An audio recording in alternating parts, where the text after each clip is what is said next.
سورة زمر آية نمبر 73 پنځم رکوع څلوېښتمه سپاره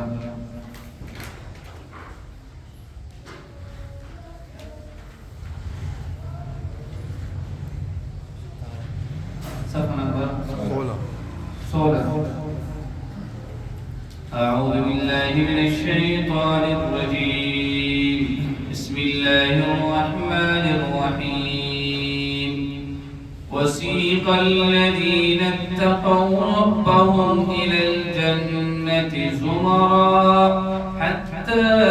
إذا جاءوها وفتحت أبوابها وقال لهم خزنتها سلام عليكم طبتم فادخلوها خالدين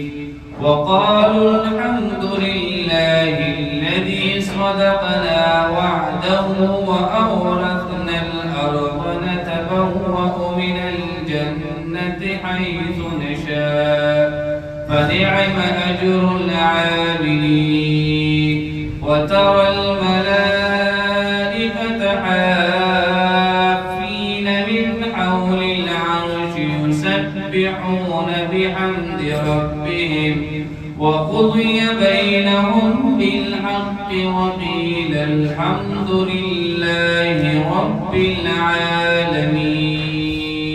صدق الله العظيم. سورة زمر آية نمبر 73 پنځم رکوع څلوېښتمه سپاره صفحه نمبر 16. پرون کتا سوریا چې په دې ماقبل وروستو آیتونو کې الله رب العزت د جهنميانو حالت ذکر کړی وو او هغه حالت دا دی چې الله رب العزت په ورځ د قیامت کافرانو ته بغس داس کې عمل نامو ورکړي او چې کوم نیکان خلک دي مسلمانان خلک دي هغه ته الله رب العزت بخي داس کې عمل نامو ورکړي. د دې نه پس جهنميان په کوم دي دا به جهنم ته ورځي.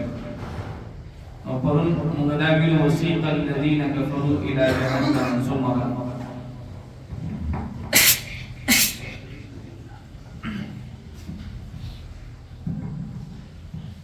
چې دا جهنميان با ډلې دا په جهنم ته ځي. زمرا ډلو دا مراد ده چې دا يهوديانو با ځان ته جماعت په ډله وي، د عیسایانو ځان ته وي او یا په د عملونو په حساب سره دې ډلې وزي. مثلا د شرابيانو په خپل ډلې وي، د جوالګرو په خپل ډلې وي او د بشاتې د قاتلینو په خپل جماعت په ډله وي. او دا سې ډلې باندې جهنم ته خلق بلل شي. چې کله داخله جهنم ته ورنږدې شي نو د جهنم دروازې دې د کولای شي او دې چې کله جهنم ته وردن نشي نو د جهنم چې کوم فرشتي دي، کوم جوګیداران دي، کوم نگهبانان دي، ایوه دې ناول د تاسو کې وی علم یاتکم رسول منکم ایت سره پیغمبران نور راغلي، پیغمبرانو تاسو ته راغلي او دا شانتي د الله تعالی کتابونه هم تاسو ته راغلي. دوی دی په خپل دا اقرار کوي قالوا بلا ولنا مونږ ته د الله تعالی پیغمبرانو راغلي او مونږ ته کوم دي د الله تعالی کتابونه هم راغلي. اوس موږ خپل عمل دا ولې چې کوم دي ګمراه شو. دوی په خپل اقرار کوي دی بیا همیشه په جهنم کې وي. الله یې موږ تاسو د دې ډلې نه وساتي. پنه سبب کې کوم دي جنتیان به کوم دي الله پاک جنت ته روان دي د عظمت بچان دي او چې کله دي جنت ته روان شي متفق شان دي جنت ته هم ډلې وزي. څنګه ډلې وزي؟ نوح عليه السلام بزان سره خپل د امت خلق ډلې وزي. دغه شان موسی عليه السلام خپل ډلې وزي. ابراهيم عليه السلام خپل ډلې وزي او جناب محمد رسول الله صلی الله علیه وسلم هغه سره خپل ډلې وی. یو مراد نه د زمرا د جماعت نه دا مراد دی چې هر پیغمبر بزان سره د خپل د امت مسلمانان بزان سره بوزي اور یا چې کوم کې د ډلو نه دا مراد دی چې د عمل په لحاظ سره هر یو جماعت بوزي مثلا مجاهدین ډله بزان ته بالکل پہچان وکیږي بیا ودا مجاهدین دي جنت ته لاړل او دا شانتي کوم علماء کرام دي چې په کوم د جنت ته ځي ډلو سره کوم خلکو چې د تبلیغ کار کړي د دین کار کړي د دې بزان ته یو جماعت دي نو هر یو بنده چې کوم عمل صحیح کړي دي د روزدارو په کوم دي ځان ته ډلې وي د منځګزارو بزان ته ډلې وي او دا شان دي زکات صدقات والا بزان ته ډلې وي نو هر یو د ډلو پہچان په باقاعده کیږي چې به ګور دا جماعت هغه دي چې دی په دنیا کې مثلا دی موږ په پابندۍ سره په دا ډلې وي جنت ته لاړل نو پرې دی به کوم ډلې با جنت ته ولاړ شي دوی چې کوم دي چې سیمه دي جنت ته ورنږدې کیږي نو حتی اذا جاءوها وفتحت ابوابها څنګه تاسو کتلی دی کنه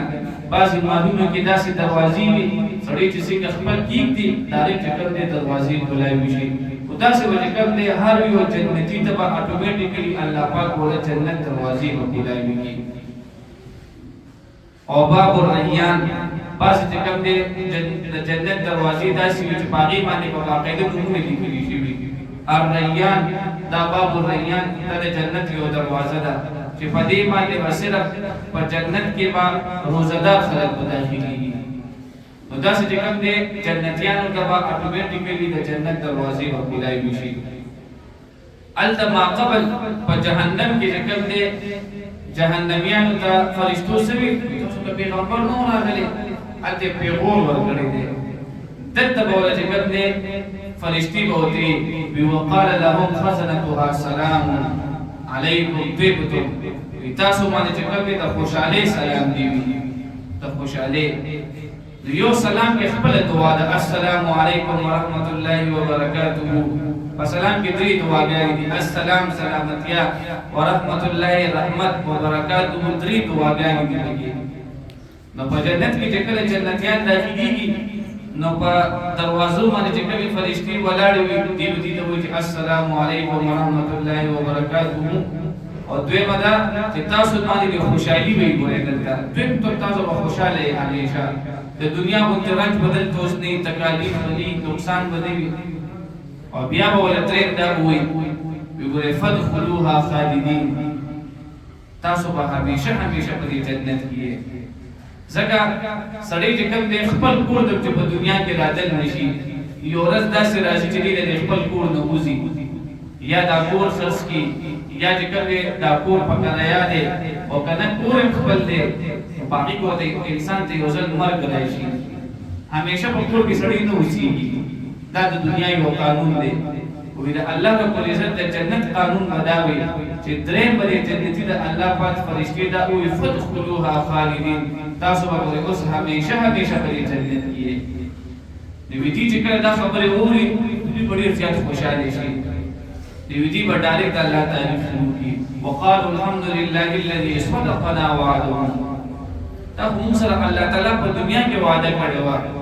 چې تاسو چې کوم عمل کوي دا عمل په بدله کې به تاسو جنت ملایويږي نو زمونږ رب چې کوم دې خپل وعده رښتیا کړه وأورثنا الأرض او دا جنتیان به وي چې الله پاک چې کوم دې دا د جنت د اسمکه مونږ ته په میراث کې راکړه میراث تاسو ته پته لګيږي څه دی ویلي میراث هغه مال دی ویلي کیږي چې انسان د کوم دې بغیر د مهنت ملوي مهنت یې پني کړی مهنت پیچا کړی پلار پکړی وي نیکه پکړی وي او تر پکړی وي خاون پکړی وي او چې کله دا وفات شي بدا چې کوم دې فری اف کاست چې کوم دې کسب ویلو شي دې ودا خبرو کې چې ګوره د جنت د ازمکه الله پاک موږ په میراث کې راکړه په وراثت کې راکړه مهلونه الله موږ په څه کې راکړه په میراث کې زمونږ په دې کې چې کوم دې سرکار نشته فری موږ ته ملاو شه دی الله به بیا کو فرمایي بنتبوأ من الجنة حيث نشاء انسان چې په دنیا کې هر څومره قیمتي میلمه یې کنه دا یو کور ته لاړ شي نو په دې کور کې ورته وایي چې ګوره دا ستا کمره ده او دا ستا واشروم دی او دا مثلا ستا دلته به سهار کښېنې پاسې نور به ګورې اخوا ایریا ته نه راځي چاته پته لګېږي که نه یا زه د چا مېلمه شومه ما ته پته ولګي دا زما ځای دی مخکې زنانه دي یا مخکې ممنوع ځای دی وایي جنت به داسې دي جنت به داسې دي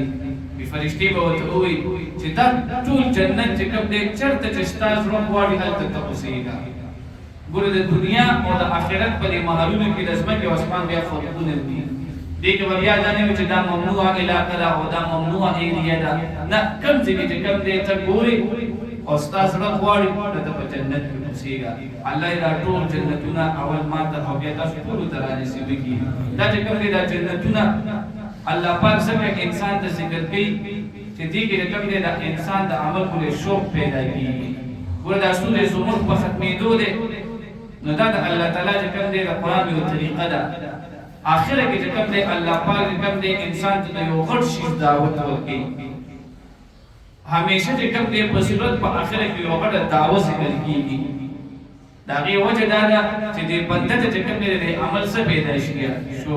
دا کومې روزې چې موږ تاسو ونیولې الله دې موږ تاسو چې کوم دی په باب او ریان په دروازه باندې داخل کړي او په دې باندې زموږ ایمان دی دا به الله رب العزت بندیانو ته ورکړي وسیق الذین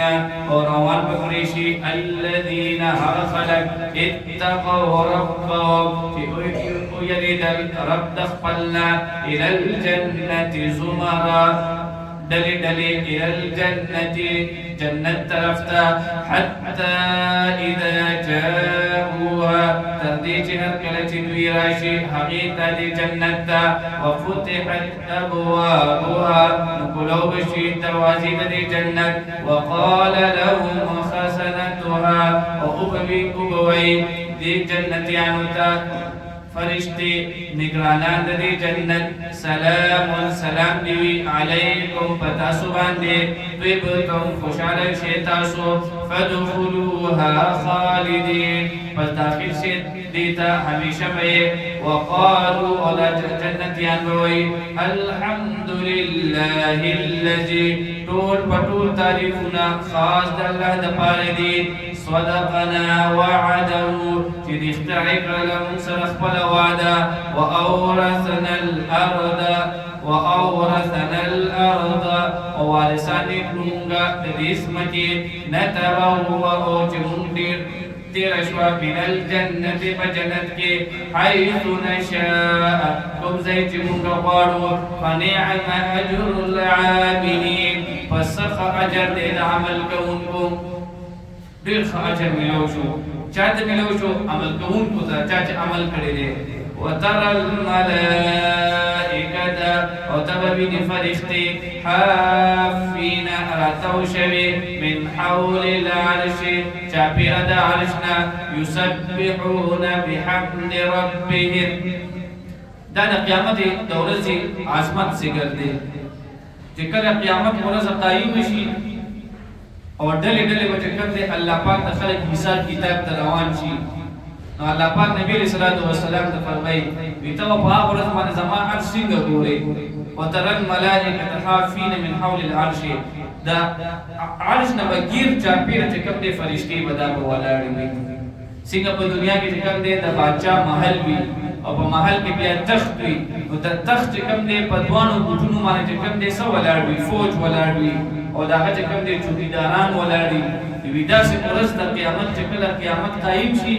او خلق حساب کتاب تر روان شي نو زما عرش نه بچ کوم دی گیر چاپیره وسوي یا د فرشتي وي او فرشتي وسوي یسبحون بحمد ربهم تسبیح بوي نستعين سرا درب خپل وقضي بينهم او فیصله وکړي شي د دې ترمنځ بالحق په انصاف سره نو د کفر او د حق د کافر او د مسلمان په میانس کې به الله تعالی چې کوم دی په انصاف سره فیصله وکړي او انصاف څه شي دی الله دا چې کوم دی بار بار ویلي دي چې کافر سړی چې کوم دی د ټیکانه څه شي دا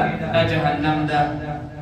اور انصاف سره بچ کم دے اللہ تعالی مسلمان ته څه ورکیا جنت. الله فرمای چې ګوره فیصله وکړي خو په انصاف سره وقضي بینهم او فیصله وکړي چې د دې ترمنځ بالحق په انصاف سره وقيل او ویل شي الحمد لله